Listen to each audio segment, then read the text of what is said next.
hello.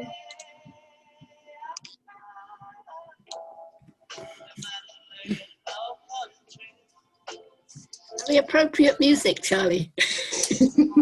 Thank you, Carol. Hi, Charlie. Hello, hello. Hi, everybody.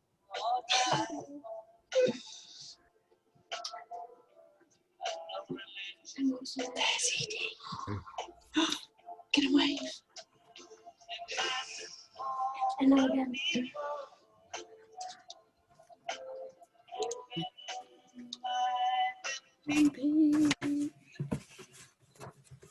Looks like Liz is joining us, Melanie. So,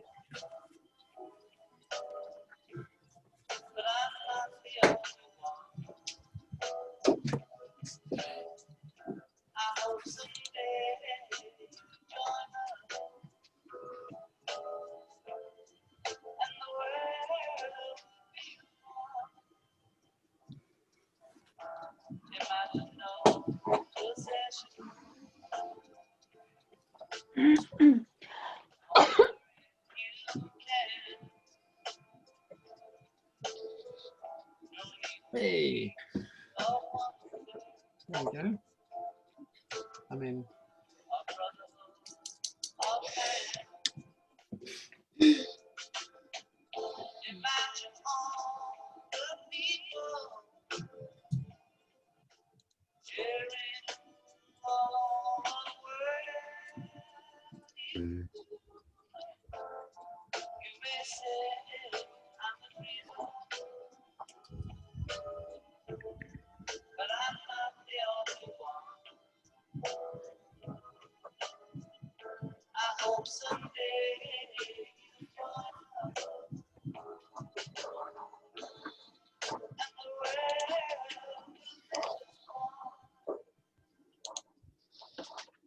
Oh my goodness, welcome, welcome, welcome. I'm going to just stop sharing for a moment so we can actually say hello to everybody.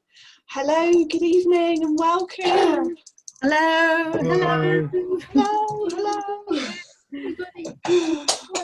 Oh, it's so exciting to see you all. I'm really excited, and my goodness, we have an absolutely amazing group of people here this evening who are going to be sharing a little bit about their imagining for Stroud, and I was very excited about our first session, and oh my goodness, I'm very excited about ourselves. So welcome. I'm just going to do a little bit of an overview before we get started with our sharers. So I'm just going to share my screen again and just give you a bit of an overview. Okay, so welcome. This is an amazing opportunity to be inspired by incredible people who are local to Stroud, who are going to be sharing an idea that they have for their vision for Stroud. So grab a pen and paper. There might be something that really intrigues you or interests you, and I'd love some active listening so that you can think about those questions that I've popped just there.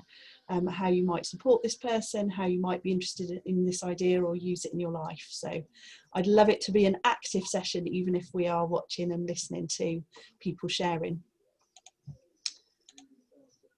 So how did we get started? What inspired us to get started with this idea and be sat here today?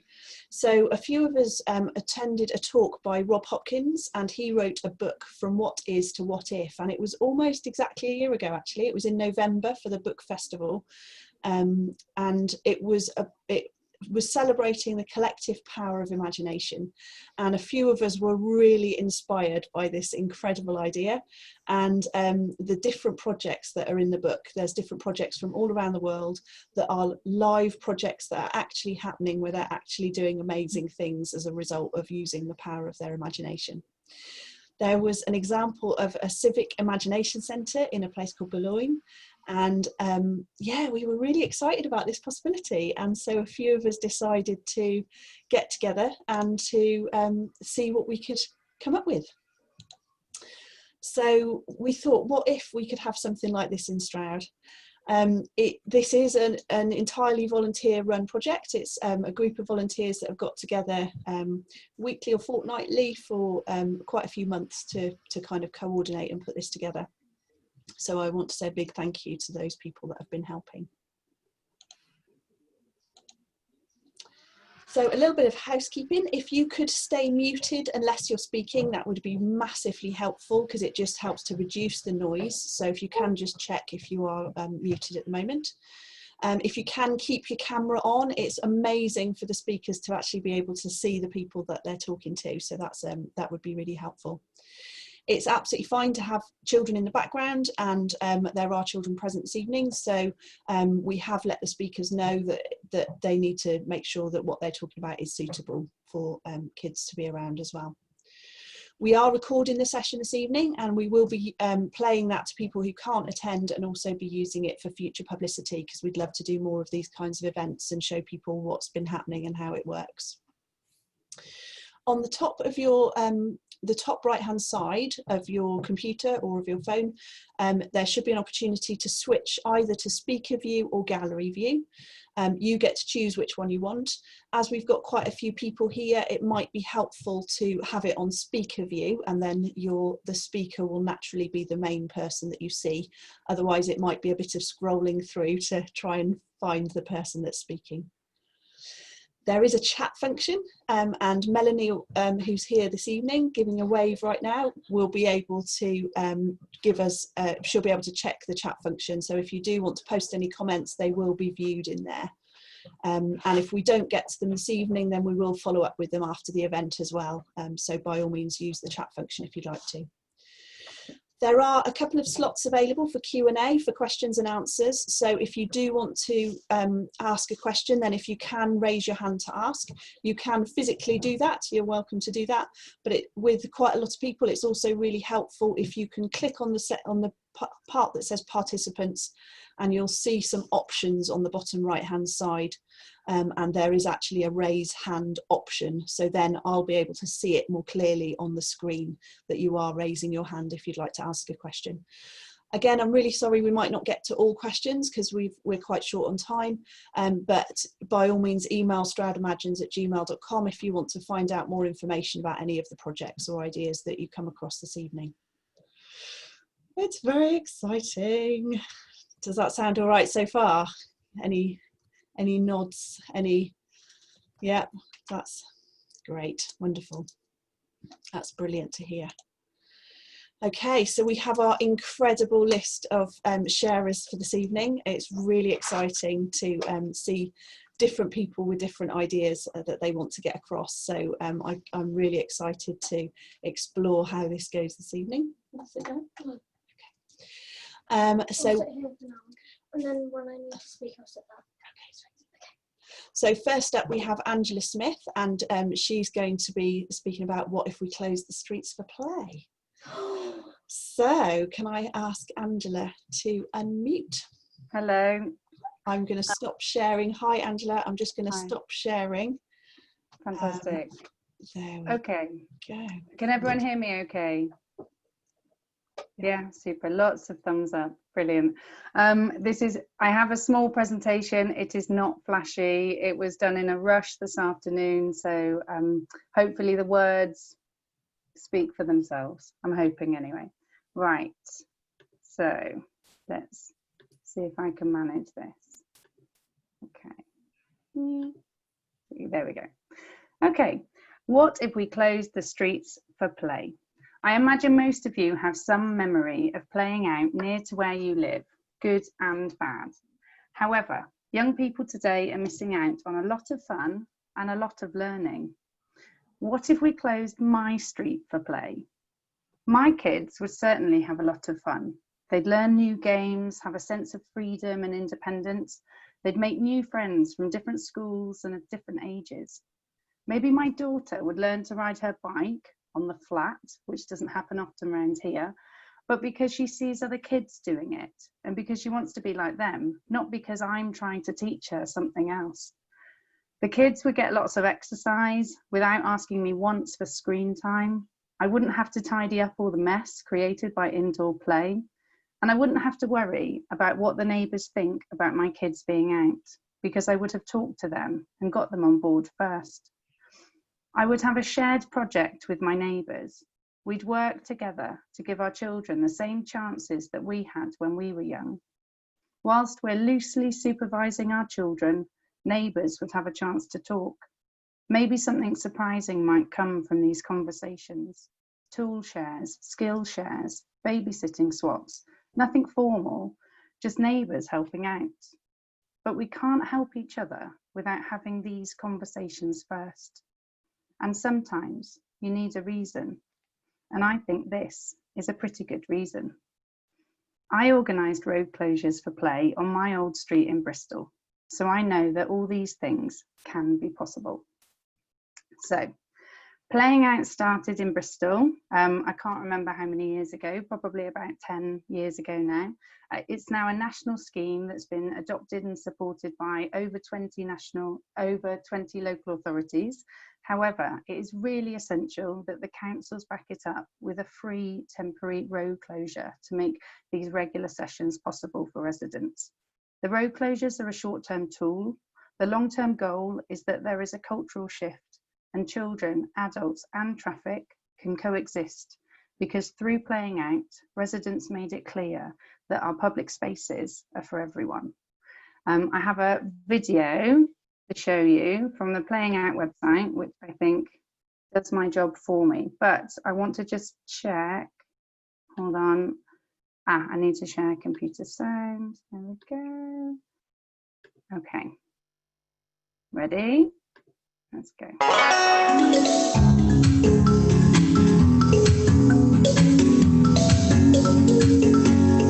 Playing out means different things to different people. One way you might like to play out on your street is to close it to through traffic.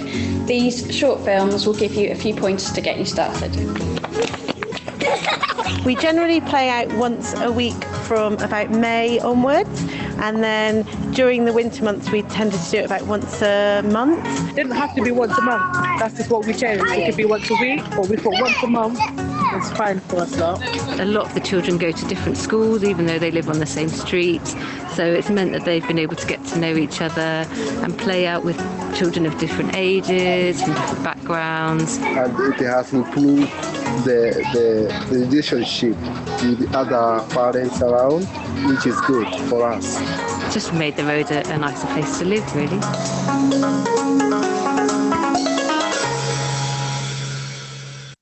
Okay. La la la. Okay. So just oh, I don't know how to go back. Hold on. Not my forte. So you could see in the video these sessions, they're resident-led, short, regular road closures leading to free child-led play. All neighbours are consulted and included if they want to be. Not everyone wants to be a part of this, but at least they're consulted in the process. Roads legally and safely closed to through traffic, and this is why it's so important to get the councils on board. It's not possible without them.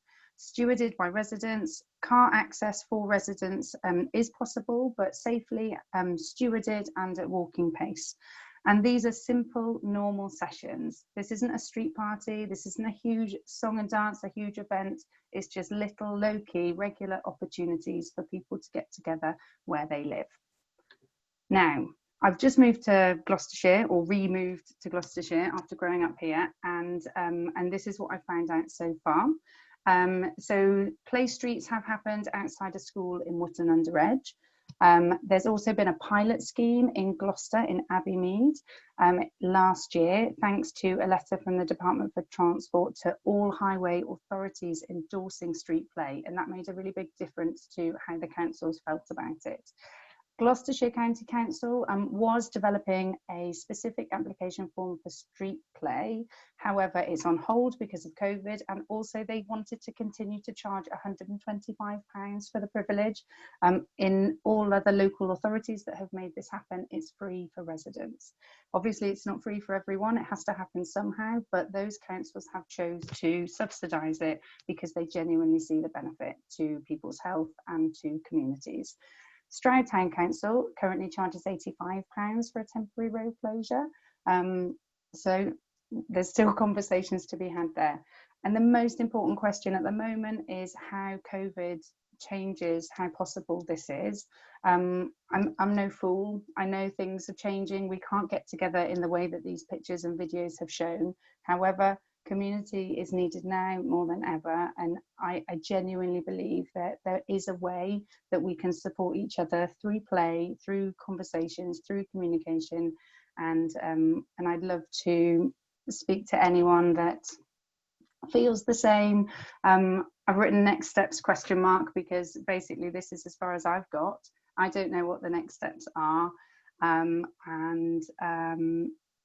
hope there's some people out there that would like to see these sorts of things happen close to where they live, and hopefully we can get the council on board as well. The end. That's so wonderful. Thank you so much for sharing, Angela. That was just a delight. I really appreciate it. And just so inspiring, just seeing those images and hearing those people talking about the experience. It really just hits home just how powerful it is. So, yeah. And something just to add, on the surface, it looks like it's just about children, but I consider them just to be the guinea pigs that are kind of the face of it, but actually it's so much deeper than that. It's so much bigger. It's the oldest people on your street, it's the youngest people on your street, and it just, like, it really is very powerful stuff. Absolutely. And Rob mentioned it in his book about the neighbours that were saying to each other, oh, we actually quite like each other, which seemed to be quite revolutionary to them. I know, and it's just, for me anyway, in my experience, it was all about permission. I didn't know how to start these conversations with my neighbours other than, like, could you move your car, it's in my way. You know, all those interactions were negative, but actually I loved door knocking and meeting everyone and saying, I've had an idea, what do you think about it? And people are so open and so wonderful, but you need a reason to start having those conversations, and then you can help people, then you can strengthen the connections where you live. But I personally needed a reason, and this was it for me. So I'd love to see it happen here. Thank you so much for sharing. I really appreciate it. So we'll have a couple more speakers, or 3 more speakers, and then we will have an opportunity for question and answer for Angela. So I would love to invite who've we got next? Liz Hope. Liz, hopefully you're with us this evening. Let me just see if I can unmute Liz. There we go.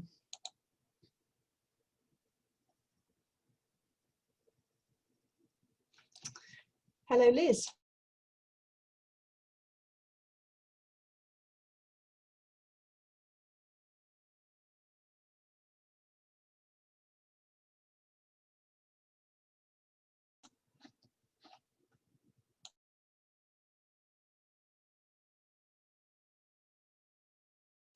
I still can't hear you, Liz, I'm afraid.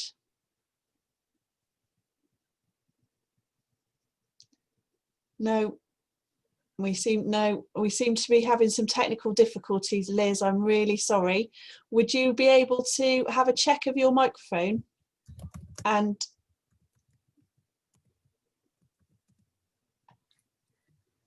I'm sorry, we can't hear you. Would you have a check of your microphone, and we'll invite Bob if he's available to be our next speaker. So really sorry about that, Liz. We'll come back to you hopefully. The joy of modern technology. So I'm just looking through to see if I can see Bob. Bob Burke, who was due to be next as our next speaker.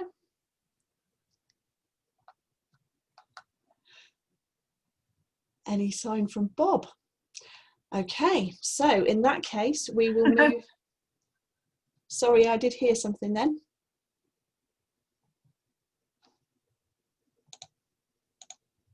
I don't think he's there. No, couldn't see him. Okay, so Ellie, you're on next. Okay. So I'm very excited to be able to introduce a young person who is... Me? Ellie Mitchell, if you'd like to come and sit down. So Ellie has put together a little video, and Have I? Oh, yes. we're going to show you the video, and we're going to talk a little bit more about it. This lighting's horrible. Are you ready? Yes. Okay. We need to skip it back to the start. No, we're going to just start there, but I'm just going to share my screen. Okay. And we're going to go from here. Okay, that's. Okay. Looks like you've put it at a specific time. I've put it at a specific place. Okay, let's press play. See that I made this in Sims, and it's probably one of the first things that I made, so it's very good. But as you can see, you can see one of my Sims. I think that they look really, really evil at this time. I'm talking about my Sim. Anyway, I was thinking about Bongo. So I'm just going to give a little bit of an overview. So Ellie has created a whole world in a computer program called Sims 4. Yes. And she wanted to be able to share a little bit about her experience of having autism. And the way she wanted to do this was to create an autism museum that people could go and explore and have an actual experience of what it would be like to have autism. So in this little clip so far, we've seen a little person. Me. And we've seen the outside. Is that you? Yeah. I made myself in The Sims. Oh, And if you look in the corner, you can see you, Ali, and Thomas. Thomas is really angry. Oh, Yes, okay. because they're red. And you and Ali are very uncomfortable. Are we? Yes. Okay. I know all the colours. Let's have a look at what happens next. So we're going to go inside. If you look here, then this Inception office. I was meant to shrink the lights, but I didn't know how to do that at the time. So then there's just this big bulbous light. Yeah, these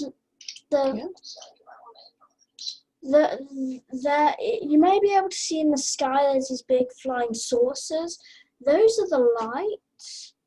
And I couldn't work out how to shrink them because in The Sims you can shrink things and expand things, but I didn't know how to do that. So what I did was I just left them there, but I didn't know how to expand other things, but I didn't come to the genius idea of shrinking the light bulbs. So then they won't be like, hey, didn't see that.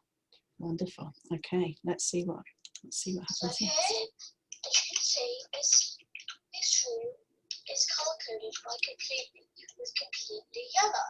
Every single room is color coded, by the way. If you see there's a little dog hole, this one's color coded. Can I say something about the doors?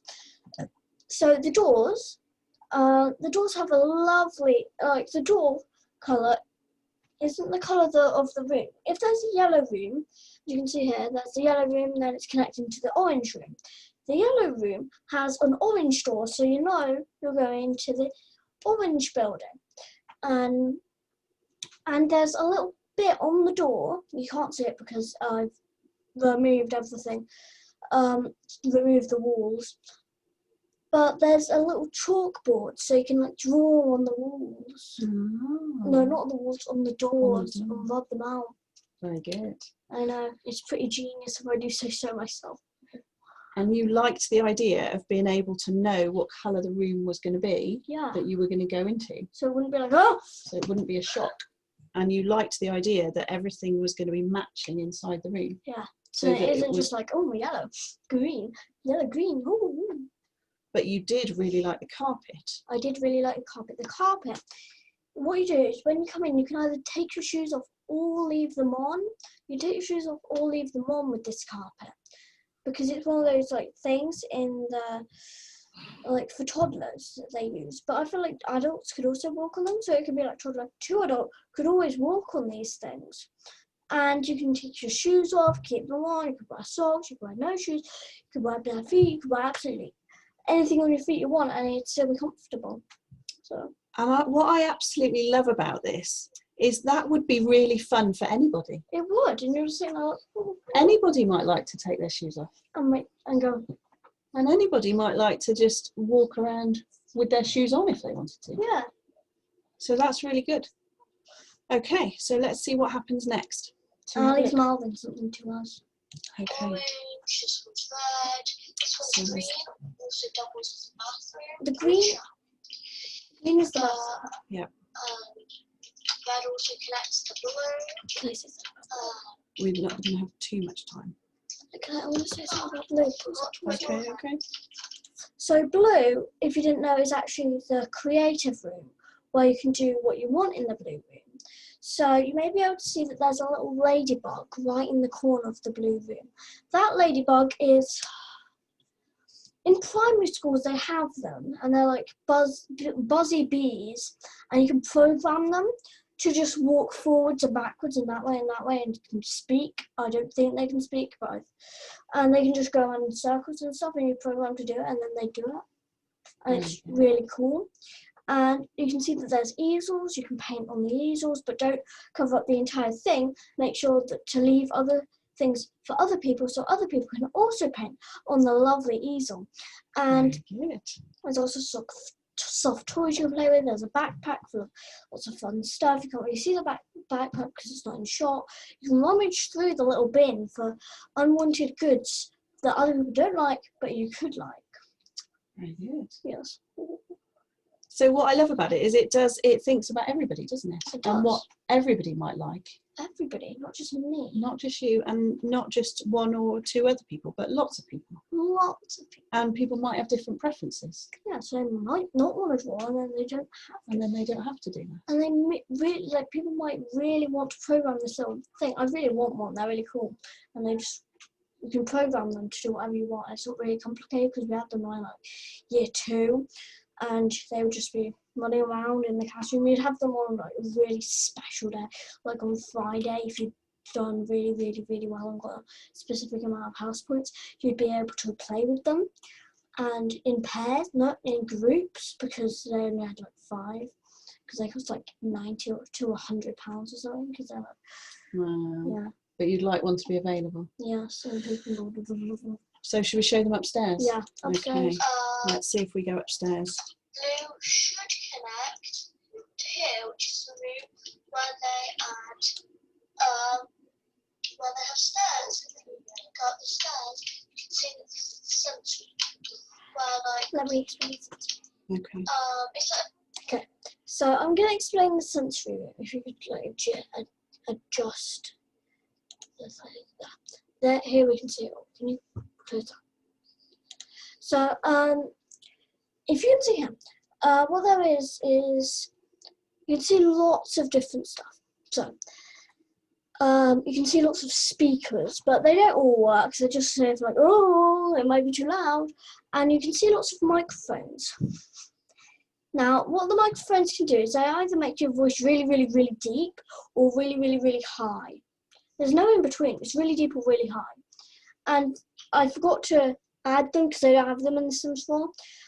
Little headphones and little sunglasses in the corner, like a whole bag of them. So if you want to experience this, because it can be really funny to see all these people with really, really high voices and really, really low voices, but you don't want to get too overwhelmed, you can wear them and be really calm. Now the floor is very weird. It's very lumpy, and wherever you stand, it's a different feeling. So you're like standing on that and you're like, ooh, ooh, ooh.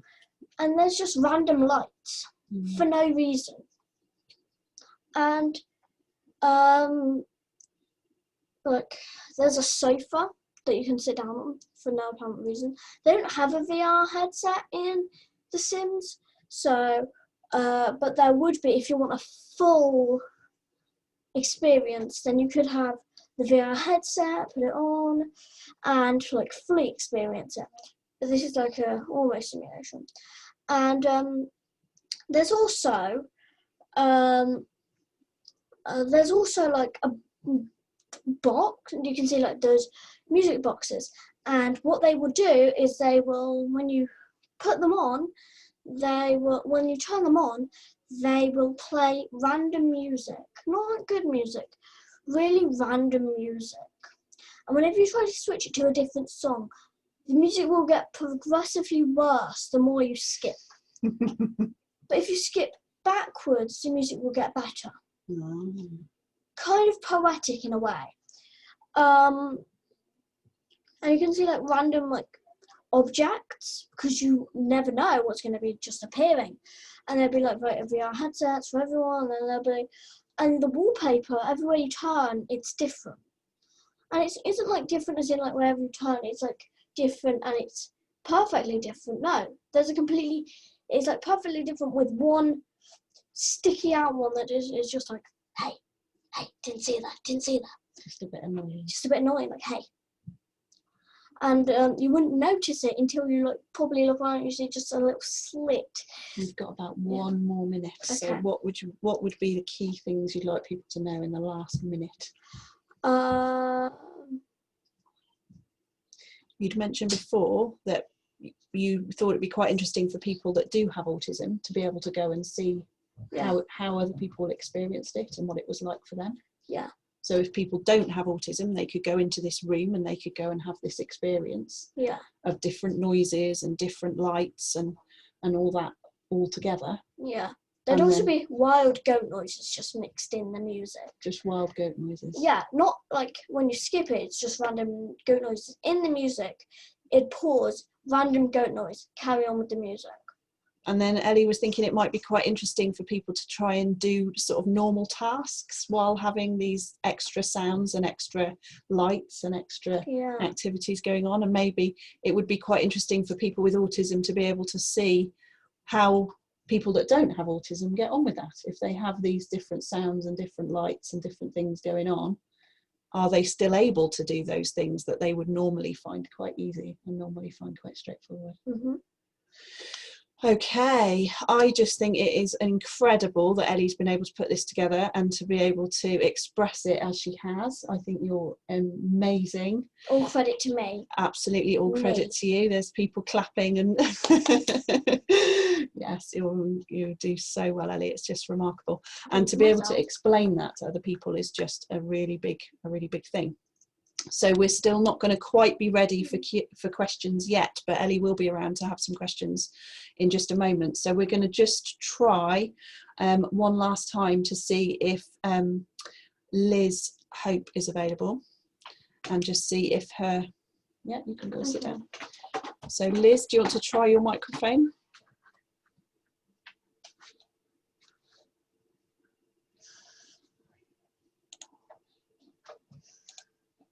Do you want to try speaking, Liz? Still not hearing you, I'm afraid. I'm so sorry, I still can't hear you. I'll try once more to ask you to unmute, but there does seem to be a problem with Liz's technology this evening, in which case we might have to invite Liz back for another time. Oh, I'm so sorry. Okay, so thank you, Liz. We would love to hear from you another time. Maybe we can organise to do some different things with the technology. So Bob Burke, you'd had a share that you had been interested in sharing this evening. Could I invite you to speak? Yeah, sorry, I've arrived late, so I'm not too familiar with the, I did watch a video about the night before.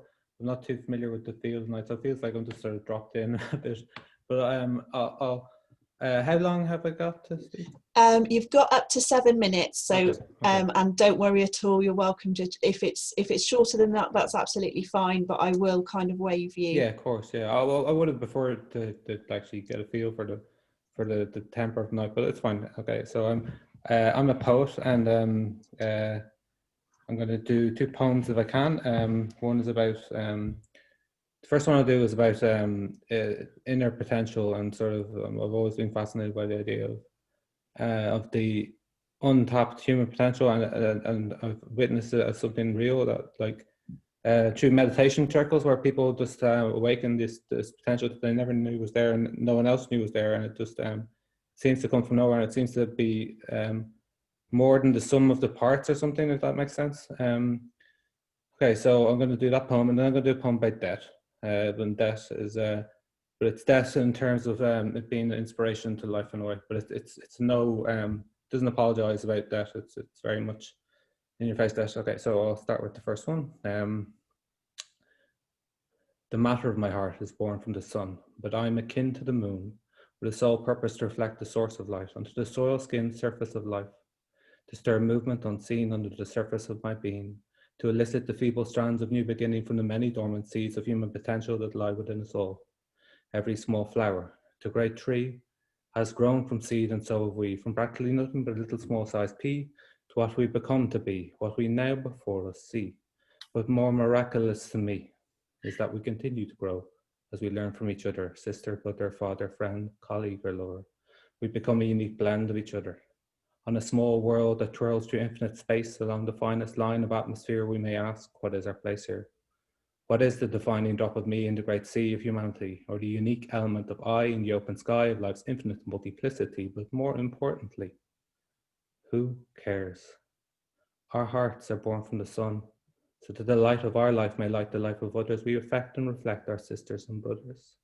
Life is a flow through life's oceans of things to experience and know, but what do I know? I'm just a being born from the sun, just like you. That's the first one. Thank you. And the next one is... Beautiful, thank you. Thank you for the space. So this one's about death, and death is a scary thing, but I find it an inspirational, very motivating thing as well, right? Okay. Transcend your end to the beginning, when there is no more time and all things are lost into the void from where we came, and will return on the day of no more days left to live. There will be no light then, or darkness, or spite, or the madness that invites the confusion that ignites the fear of this. The primal void of death is the only future certainty, empty of all things known, full of all things called a mystery, resounding throughout all of our histories. We are cast into a body, not knowing when we will be cast back out again, into a womb, out from a tomb. I do not apologize or tell you lies. Absolutely everyone dies. Absolutely everyone is born. Absolutely everyone's heart is torn. And maybe there is a soul residing in each heart, held in this world with flesh and bone, with a mind we sometimes feel we own. But this is also not known. The only thing I know for sure is that when I look back over the horizon of the land I've traveled and gaze upon the setting of my last sun, I will ask myself, what have I done? My only hope or prayer is that I ask this question more now than then, so that when the reality of my death is real, all petty conflicts will fall away. And the sound of every song will be sweeter, and I will drink not a drop of water, but a liter. Because I am alive, and life can give what greed can take, and love can make what hate can break. And I want to love, give love, and illuminate before my day goes too late. And when that darkness comes, I want to greet it as a friend I have known every day of my life, that has shown me the way I want to live my life, every moment until my last. Thank you. That was so stunning. I really, really appreciate your sharing. Thank you so much. Thank you for the space, yeah, great. I really appreciate it. It was beautiful, really stunning. And we just really encourage this space to be used in really different ways, and encourage people to be able to celebrate their vision and their way of interpreting that. And so I really appreciate that there's different ways that people are sharing. So thank you. That's wonderful. Okay, so we have a little bit of time for some question and answers. As I mentioned, we've got quite a few people here. So if you click on the participant button on the bottom of your screen, you should be able to see a little pop-up box that comes up with it says yes, no, and go slower and go faster. Basically, if you click something on there, I will be able to see that you're interested in asking a question. You're welcome to physically put your hand up, but I know that not everybody has their video on, and sort of scrolling through, I may or may not be able to see you putting your hand up. Do you want to take a seat? Okay, so I can see Robin Layfield, so I'll ask you to unmute till you've put your hand up. Okay, it's actually my daughter Edie's got the question for Ali. Hi, Ali. We both wanted to know what the gnome was for. Ah, the gnome. Very good question. It's because I like gnomes, and it also represents just like you turn around like, oh, this is really like that. And I also expanded that because it's like this big in The Sims, so I knew how to expand that, but I didn't know how to shrink the light, which is a bit annoying now thinking about it. That's such a great question, Edie. Thank you. And Ellie has spoken to me before about that, that representing a ghost, and sometimes there's a sense of other people watching, or other people, whether they're ghosts or actual people, just being watched can sometimes feel like a challenge. So Yes. that ghost, that gnome figure, was there to represent that feeling of sometimes being watched. So thank you. Great question. May I ask a follow-up? Sorry. Yeah, please do, Robin. Yeah. Ali, I'm very interested in this idea of the lumpy floor, and I wonder how that relates to your experience. Because like like my eyes don't work in sync, so the floor is always like a bit like jumbled up and wobbly. Because my eyes don't work in sync, and it's like a thing with autism. So like, the ground always seems wobbly when it's not, and like, that's why I walk on my tiptoes. And I'm like worried that if I put my heels, like originally when I was like a toddler, I was worried that if I put my heels on, I would like fall over and fall into the abyss or something. Wow. It's like lumpy. It's quite a big thing if you can imagine not being able to see if the floor's flat, and not being able to actually, if your vision is slightly different and the floor looks like waves, then that makes it quite difficult to be certain of where you're placing your feet. So it's a great question. Thank you. Thank you. Do we have any other people who would be interested in asking any questions? Also about this, Angela's talk about the street play as well. If there's any questions or comments regarding that, you're very welcome to. I'll just have a little scroll down. Got so many people here today. It's lovely, isn't it? It's really nice. Lots of people. Yeah, lots of people. Do we have any other questions? Any other comments? Anything you'd like to say, or anything you'd like to share? Anything? Don't be shy. Don't be shy.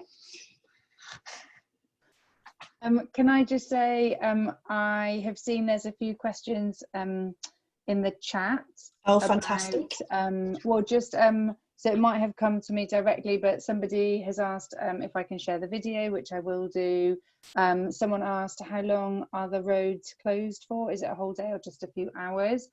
In Bristol, the temporary street order was for a maximum of 2 hours because of its regularity. However, in practice, often that's too long. And so I would say on average, it was maybe an hour. And then, or you can apply for 2 hours and then say it's an hour, but then if everyone's having a wonderful time, it can extend. But again, like, it depends on the council.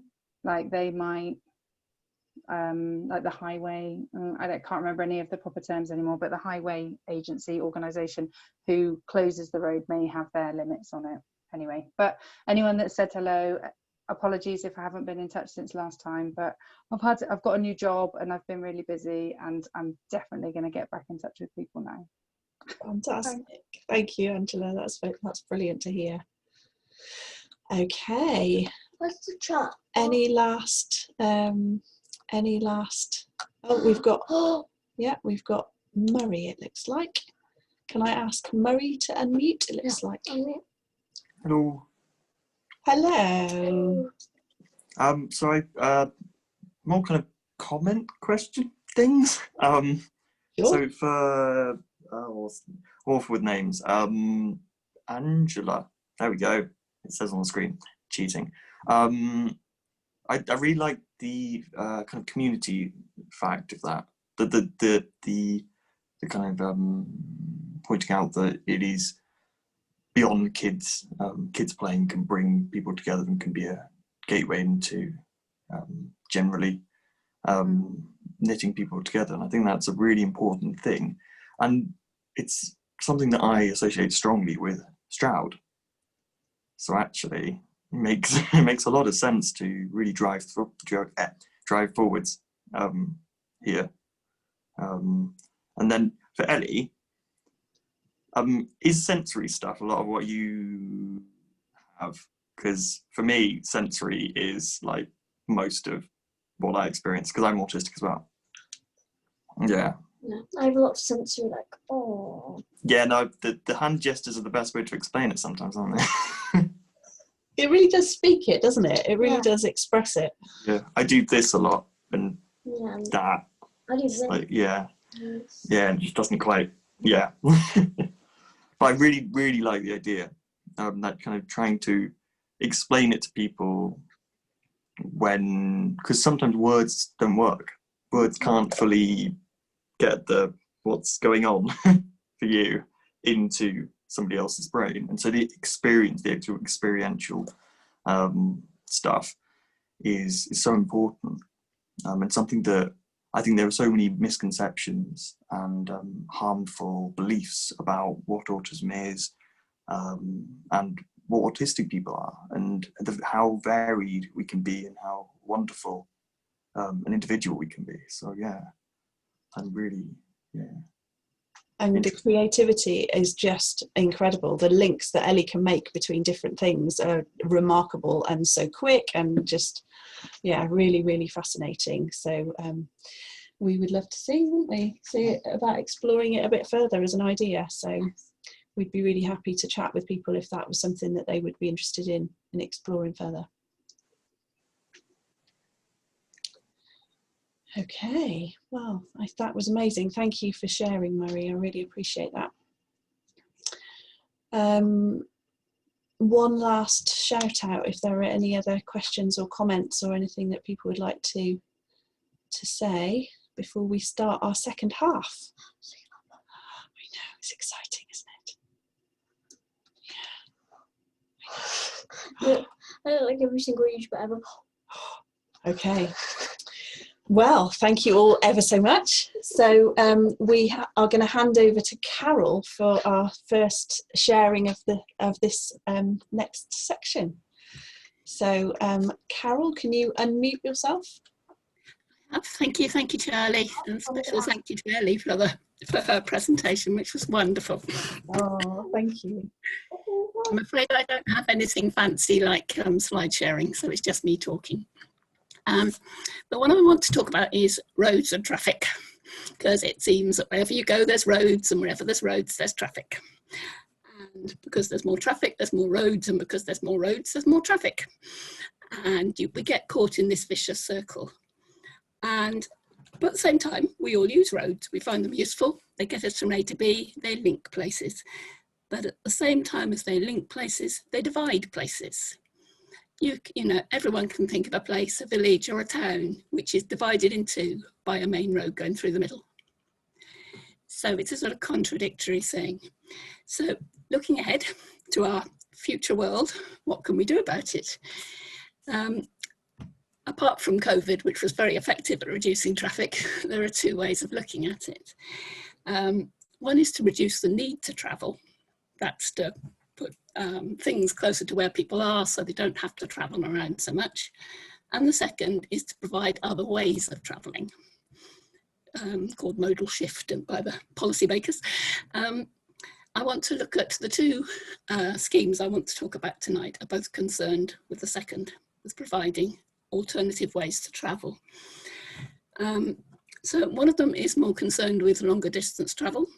And if you want to travel say too far to cycle, or too far for most people to cycle without using a private car or a motor vehicle, then we've got to have better public transport, is what it comes down to. We're not too badly off compared with some places, public transport in Stroud and the valleys. But what we don't have is any sort of direct public transport link to Bristol. There's a big hole there, and there are so many people who get in their cars and drive to Bristol for one reason or another, which is why one of the projects I'm involved with is the reopening of Stonehouse Bristol Road Station, which we're now calling Stroud Water Station, to emphasise the fact that it's actually an asset for the whole of the Stroud Valleys, not just for Stonehouse. I expect we've been pretty good at the publicity on it recently, so I expect most people know about that project, so I won't go into lots of detail. But it would be such an asset for 55,000 people who live in the Stroud Valleys to be able to access Bristol by public transport without first going to Cheltenham or to Swindon. But it seems to me to be a complete no-brainer.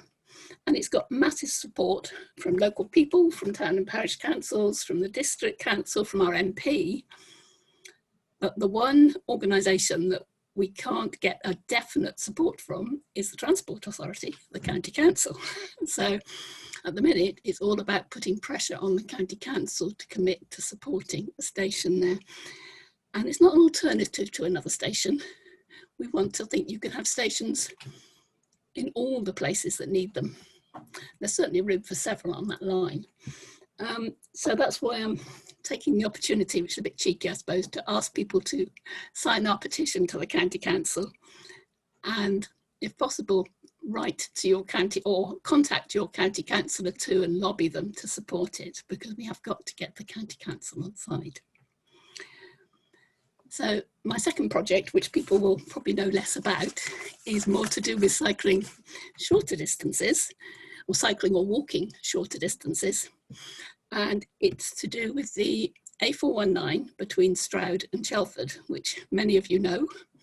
And some of you, I'm sure, have cycled it. Some of you have tried to cycle it. It's not a nice road to cycle on. It's pretty unpleasant. And the Stroud Valley Cycle Campaign, which I belong to, has been campaigning on it for a long time. So when Stroud Town Council formed a parish cycling group, it was a bit of a no-brainer to be the first project we looked at. So we commissioned a company with Dutch links to look at it, and they come up with a really imaginative scheme for a cycleway along that road.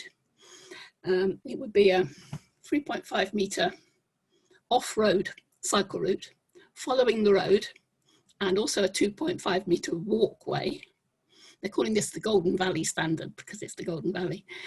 Now, it's because of the constraints, it would have to cross the road and such like several times, but where it crosses the road, they've put in raised zebra crossings so that the cyclists or pedestrians have the right of way. And anyone's tried to cross that road, it's really hard to cross. There's about one crossing, I think, between once you get out of Stroud before you get to Chelford. In fact, there isn't one in Chelford. It's really hard to cross. So it needs crossings for pedestrians, and it needs safe cycling. So I can't describe all the details of this, but if anyone's interested in it, I will put into the chat box a link for the cycle plan for the cycle route.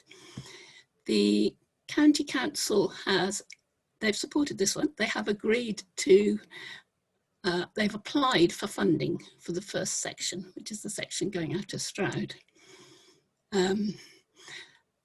which I think is a cycle street, a street where cyclists have priority.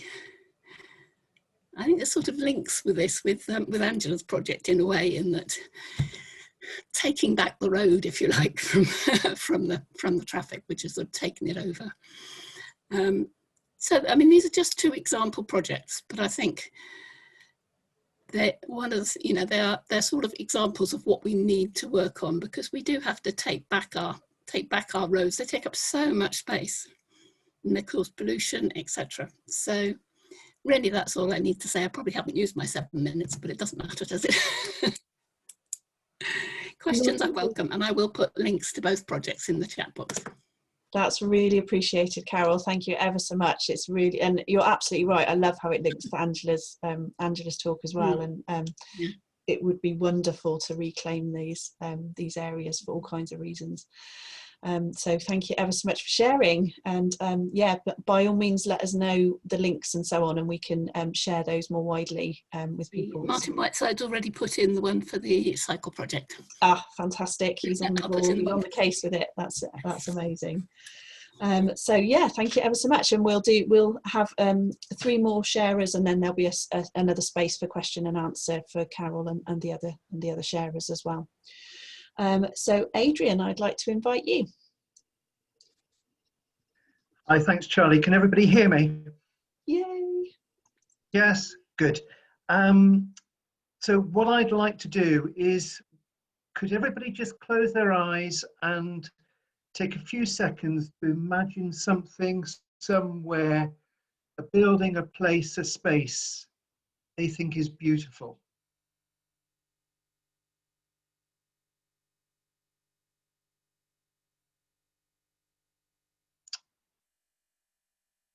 Okay. Has everybody found that space, and has everybody imagined what that's like? Anybody not thought of anywhere? You see, because I think, and can I share the screen, please, Charlie? Yes, you can.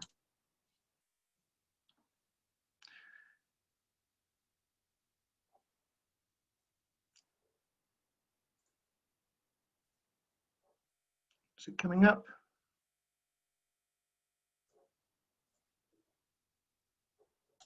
Not so far, Adrian. No.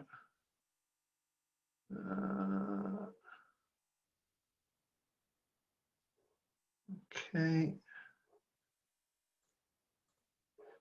No, not working. Okay, so it doesn't matter, because what I want to talk about is that vision that you had in your mind. And we've heard lots of talk about building back better. And the Prime Minister's been talking about build, build, build. And we can and we should build back, but it's got to be better and it's got to be beautiful. Because in recent years, beauty, sadly, has been an add-on to public policy. It's been considered a luxury. And because we often find it so difficult to quantify what we mean by beauty, we haven't been able to cost it. And because it doesn't have a cost, it isn't counted. And if it isn't counted, it's not seen as being important to decision makers. So the concept of beauty, and beauty in our public realm and in our public buildings, in our housing, is ignored. But to me, the concept of beauty isn't an abstract one. It's deeply connected to the people and places, and I'm sure that everybody who sat and imagined your beautiful place could bring it to the front of your mind. It's part of who we are, and as such, I believe that it's an important public good. Yet, so often, our concept of beauty is the one that's been hijacked by the cosmetics trade to apply product and goods that we don't need. I think that's because we're not that comfortable about talking about it, and we think that therefore it's too difficult to quantify, and therefore it's in your eyes and in your imagination, the way that you just went back into that imagination then. But I firmly believe that beauty is at the heart of what it means to create a just society. It's a major contributor to what makes a strong and vibrant community. It creates good health, well-being, a strong and participative society. It can promote economic growth, build safe communities, and going back to Angela's talk about play streets, those are beautiful streets. That is what builds a place where I believe we all want to live. It's a key driver behind the nature and ethos of our community, to our affiliations and emotional connection.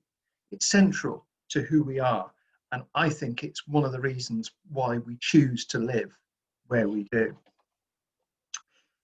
But as with many things in life, you'll not be surprised to hear that a recent survey found that those who were most able to access beautiful places, spaces and buildings in their local area was the highest for those who earned the most. And also it was higher for those who owned their own homes compared to those who lived in socially rented property. But more than half of the people polled felt that they had access to beautiful places in their local area. Sadly, the wealthier you are, the more likely you are to experience beauty, together with the added health, benefits and value that provides. So to say that beauty is a concept, I think I would say each of us puts a price every day on our consumption choices, whether it's where we live, what we wear, what technology we use, what we surround ourselves with. And I think that where a choice exists and where we have the means, each of us will pay more for something that we find pleasing. And according to a Ipsos Mori poll, when people are given the time to reflect, to think, they are more than capable and confident in talking about their ideas of beauty.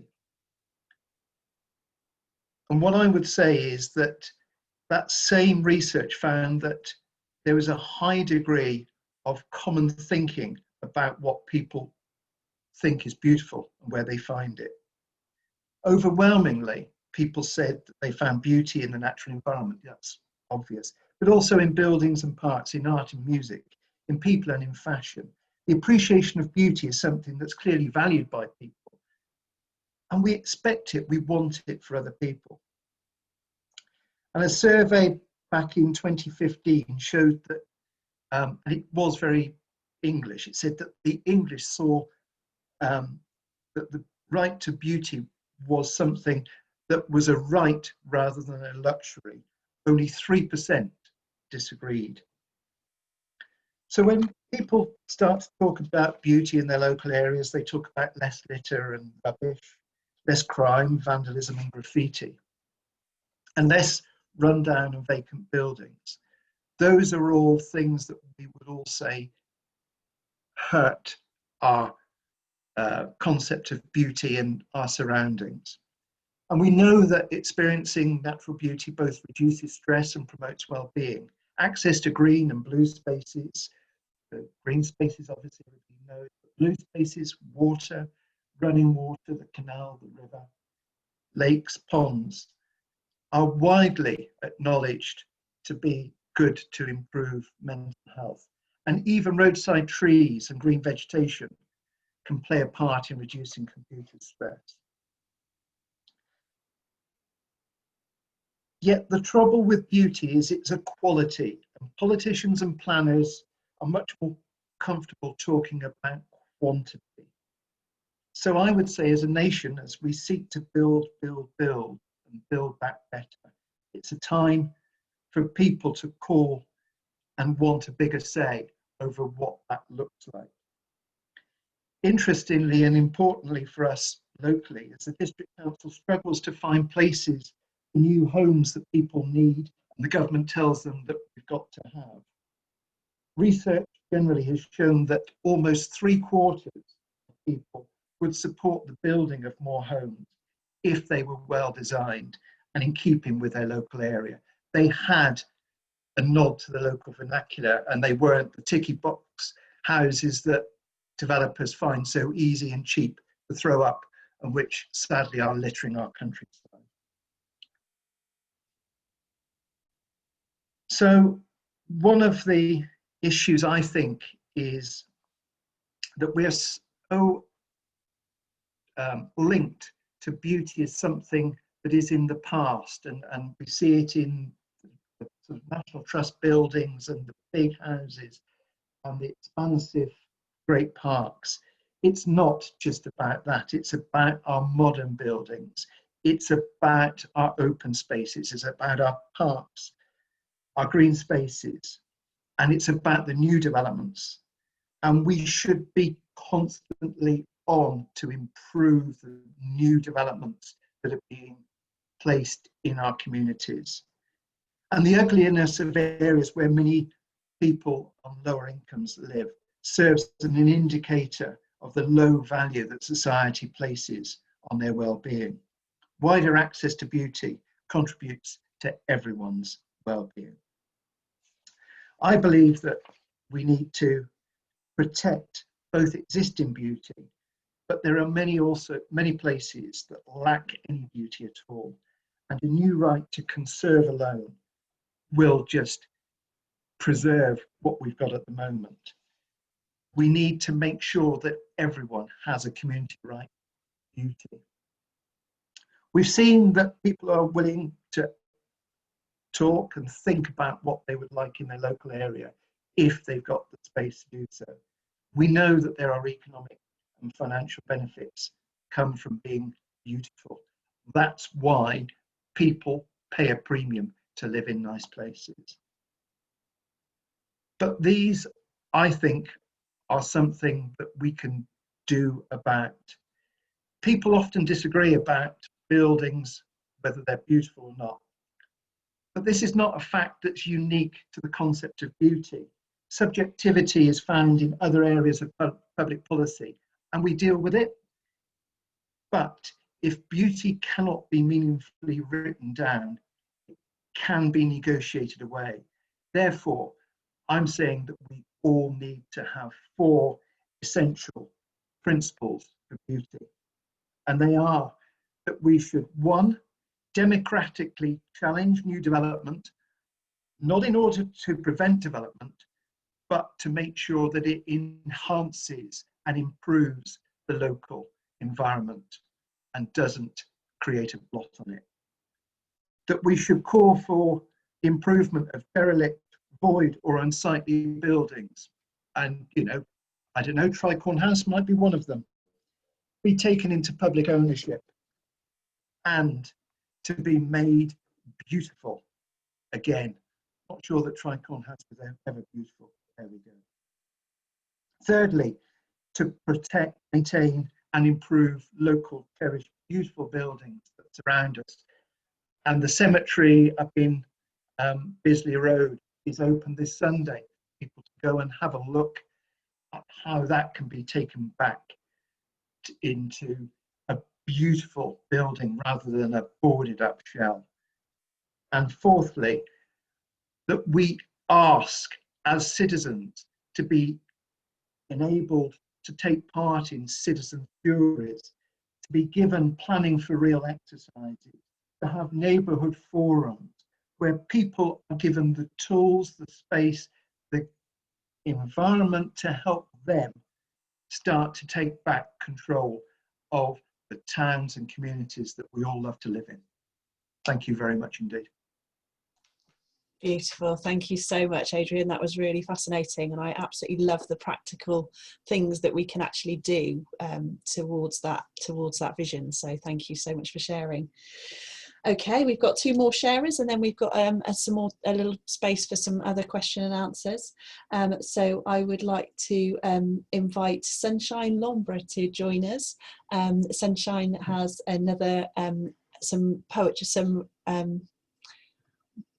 poetry, I believe, or written or word art to share, which I'm really excited about. Okay, hello everyone. Yeah, thank you for having me. I have a piece and it's just basically talking about how I feel like we all need to be more connected with nature and the earth and each other. Even in these times of COVID, I feel like can find more ways to, you know, be socially distanced but still be out in nature and connect. So here we go. I'm just cruising, snoozing, stepping out of my feelings and into my blues, and wondering how many more moon cycles and how many more menstrual cycles I gotta go through before things begin to change. Like obvious change, undeniable change, the type of change that even my distant brethren with only an 8th grade education can feel. I appreciate the different cycles and seasons, but today I sense no shifting. And all of us organisms need rest and revolution to evolve, whether we shed, shrink, grow, or stretch and shape. So in the meantime, we just need to heal, rest, grow, and repeat. Heal, rest, grow, and repeat. Let's allow the morning dew to glisten over our skin. Let it lay in and rinse out your pores just as quick as you would be to scrub out the scent of wet grass and dandelions. And while still holding on to that warmth that you wore within, that stemmed from deep down below under several layers of soft and hard soil, that lovely lava layer waits for you. It awaits for us to get grounded, to warm us again. I want change. I want progress. I want humans to love other humans like the siblings, teammates, and lovers that we are. I want more humans to help humans without a middleman and no awkward in-between contraption or app.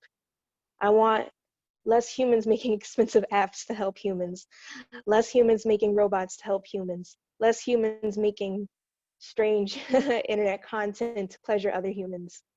We're continuing to build taller and taller walls between us.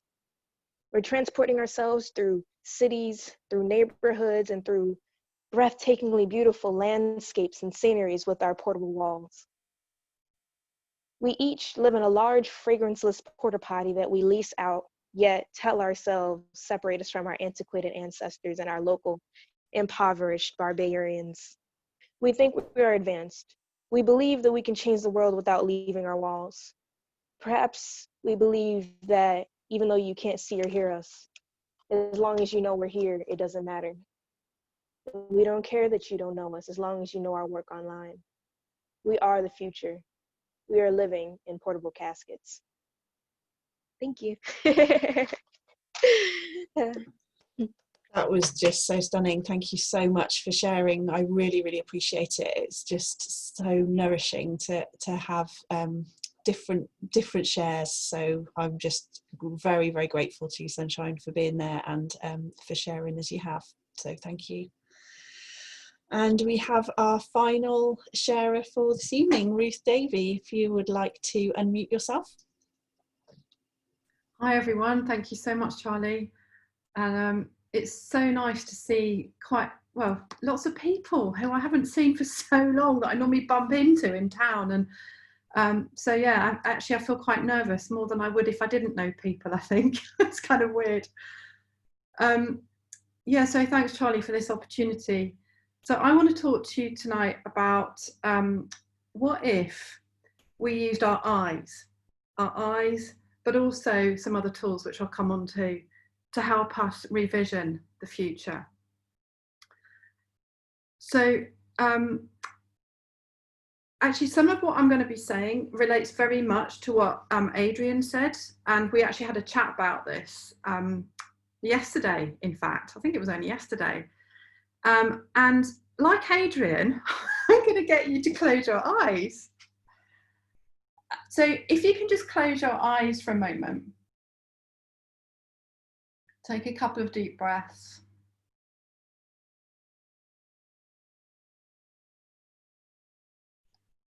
And I'd like you to imagine the images that come to your mind when you think of the future that is coming our way if nothing changes.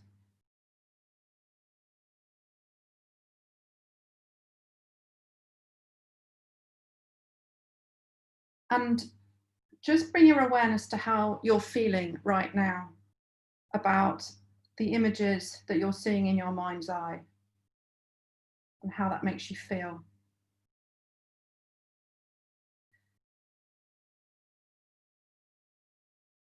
Don't worry, we're not going to stay in this place. So if you come back to the group now. So 2 years ago, actually slightly more than 2 years ago, I read a lot more information about the climate emergency, etc., like a lot of us in Stroud did, as Extinction Rebellion was getting going and stuff. And if I'm honest with you, I went into a real state of anxiety for quite a while around the future, and was really conscious of anxiety, which, as some of you know, is something that I struggle with now and again. I just felt really quite paralysed.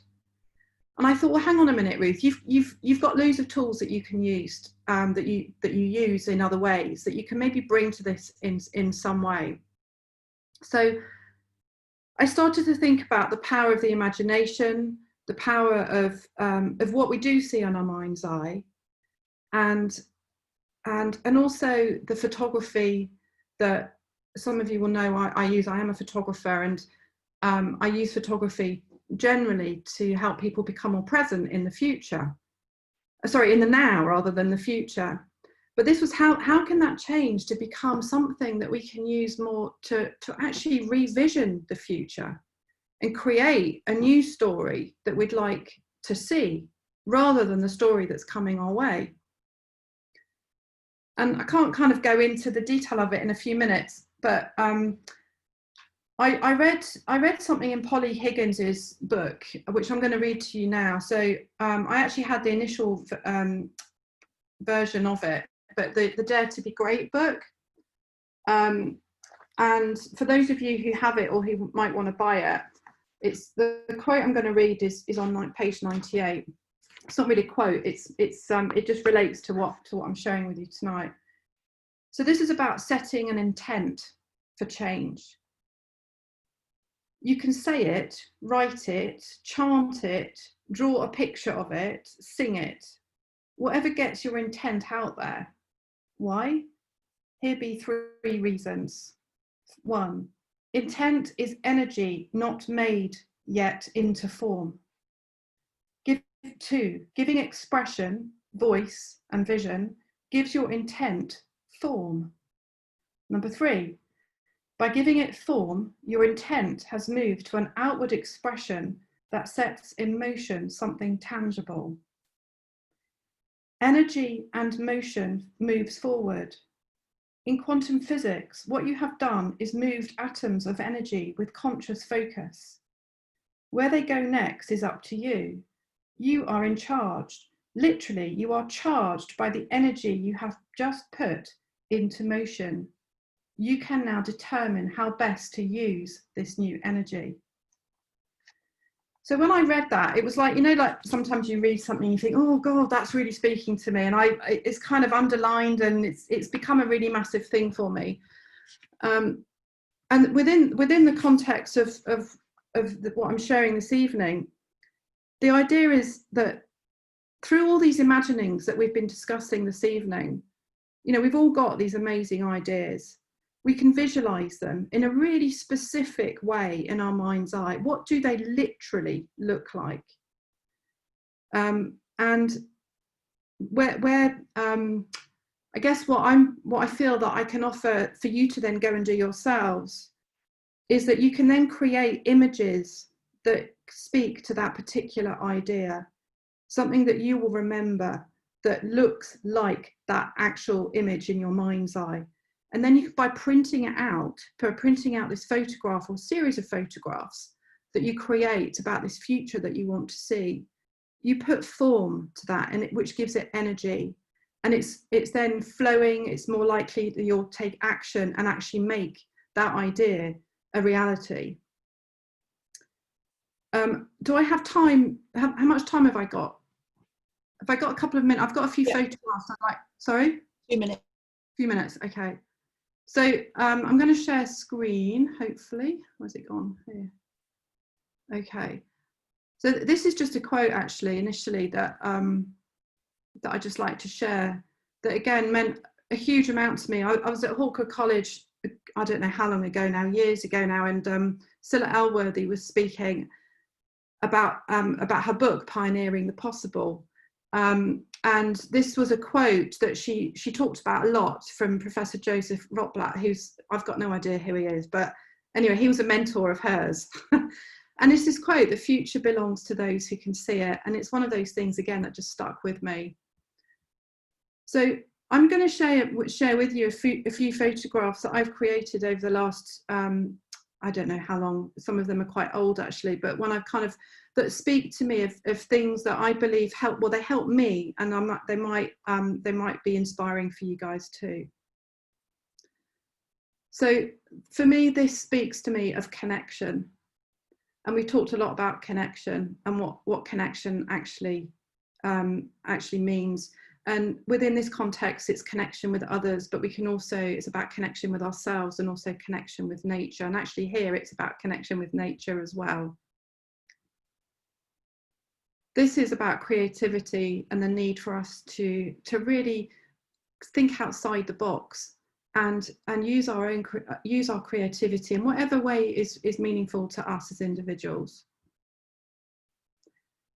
It's obviously leaves, it's quite topical right now, but for me, this image speaks to me of celebration. I see these leaves of dancing around in a circle in the woods, having a bit of fun together. And I'm so missing this kind of opportunity right now. But when I see that image, it reminds me of celebration. And even though, you know, I think about the future and this thing of actually, yes, it's scary, it's frightening in so many ways. However, let's continue to really celebrate all those quite small things sometimes that are literally in front of us on a day-to-day basis. Curiosity. is another one. So Cotswold Way, you know, which way do we go? Do we go left? Do we go right? Do we move backwards? Do we go forwards? And it's this thing of, you know, let's think again. Let's open our minds out to be really creative.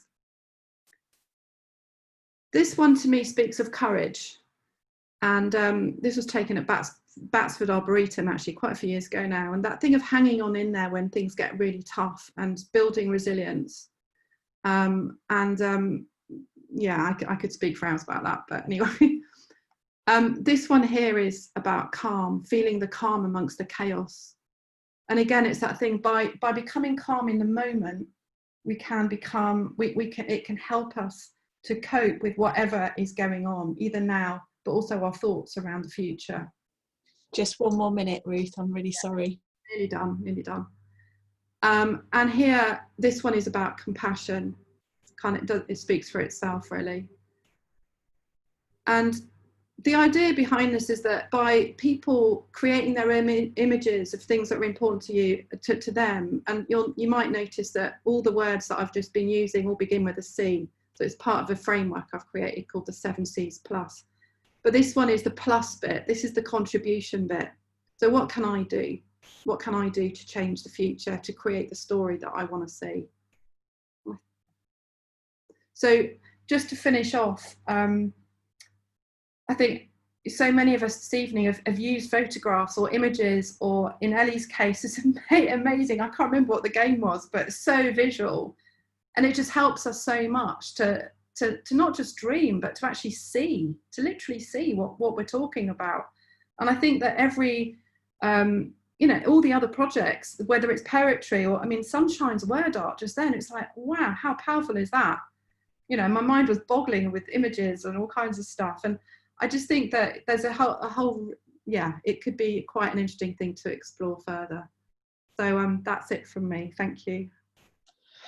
Thank you so much, Ruth. I really appreciate that. That was absolutely beautiful. And I love the visuals as well that accompanied it. And I completely agree, if we're able to capture those images and that heartfelt sense of the way that we would like the future to be, that's a really powerful way of doing it. It's really fascinating.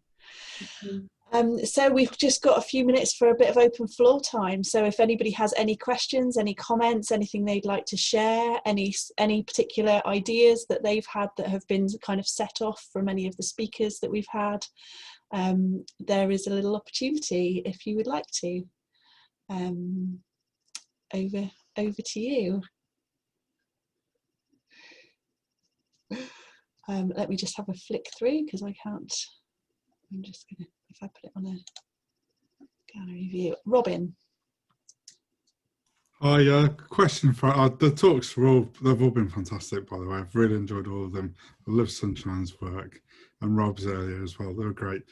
Question for Adam. I'm actually quite a big fan of Tricorn House. I love the shape of it, and it's a brutalist monument. I know a lot of people don't like it, but I do. My question for Adam is, how would you make that beautiful?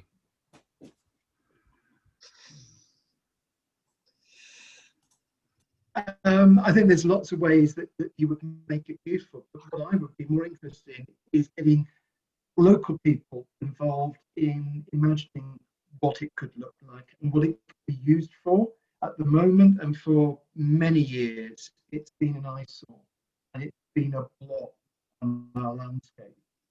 And I would like to see it be beautified in whatever way. And whether that was brought back in public use or being levelled, I don't mind, I don't care, but I'd love to see some form of local participation in envisaging what it could look like. Brilliant, thank you. Any other questions or comments?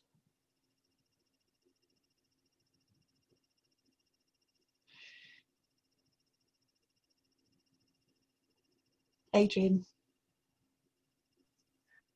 I suppose for me, one of the things that comes through tonight is the way that everybody's been able to talk about the future, and we all have that in our mind's eye, and it can be better, but how do we collectively and individually try to make it better rather than less bad version of what we had before?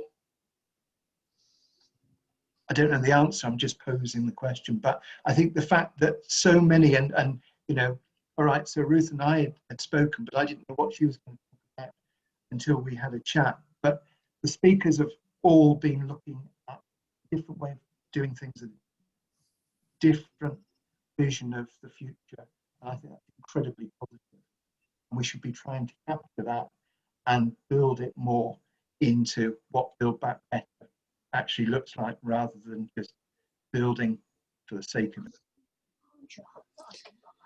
Yeah, absolutely, Adrian. I completely agree, and certainly feel like we're taking little steps here to explore what we can do to connect people together and to encourage more sort of different ideas and more local participation.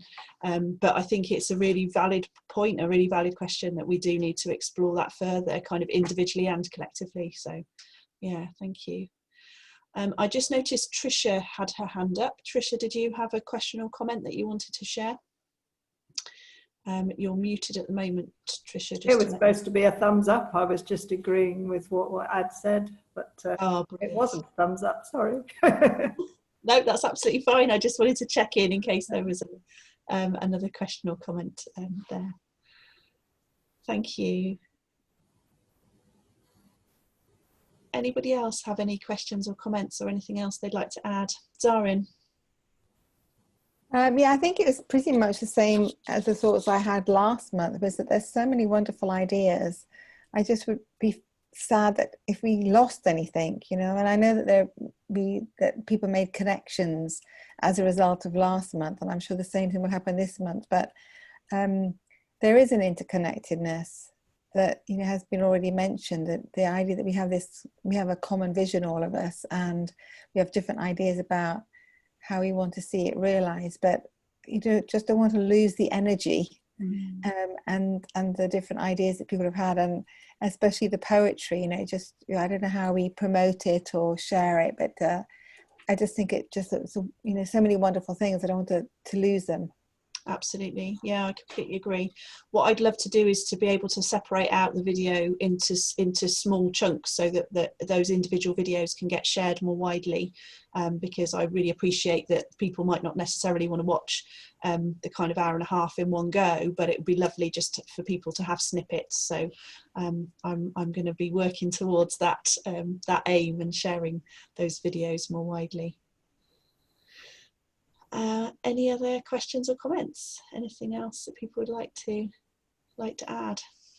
I just want to give an absolutely massive thank you to everybody who's taken the time to prepare, to share, and to everybody who's come along to listen and take part. It's just phenomenal to me, the range of different ideas, and it really excites me that from here some of these little sparks can really connect people together and get people working, and see these projects start to grow.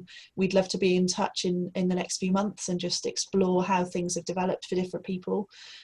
So yeah, it'd be really interesting to see if it can be a little bit of a catalyst to some new projects starting around Stroud.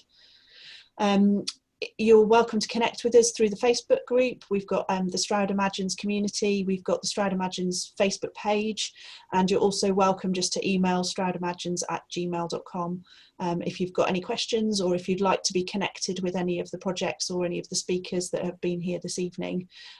You're welcome to drop us a line and we'll put you in touch with each other so that you can take these discussions forward. We'll also do a little summary of the people that have spoken and the topics that they've covered, and we'll also just dig into the chat as well and see if there's any connections that we can use there, and we'll do a little summary report that we'll share around so that people can get an idea of the topics that have been covered and how we might take things forward.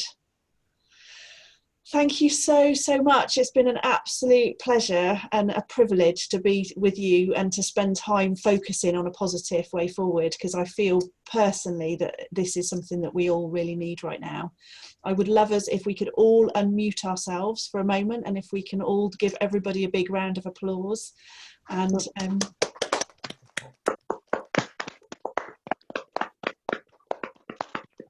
wonderful. And thank you so much. We'll say goodbye, and we will look forward very much to seeing you next month.